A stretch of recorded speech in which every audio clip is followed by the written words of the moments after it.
Նայեք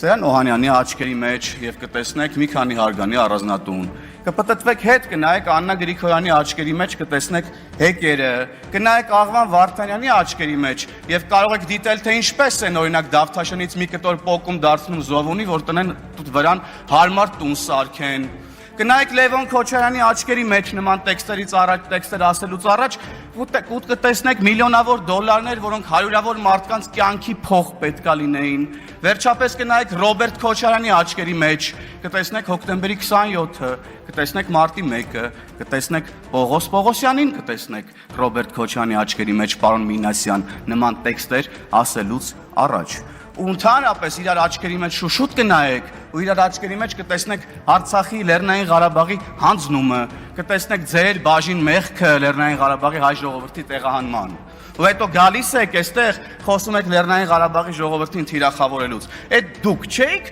որ այստեղ միտինգներ եք անում Հանրապետության հրապարակում, ամեն ինչ անում եք, որ Լեռնային Ղարաբաղի հայ ժողովուրդը լքի իրենց հայրենի հողը չպայքարի իրենց իրավունքների համար, գա Հայաստան, ավելի կոնկրետ Հայաստանի Հանրապետության հրապարակ, ավելի կոնկրետ կառավարության դիմացի ձեր միտինգներին։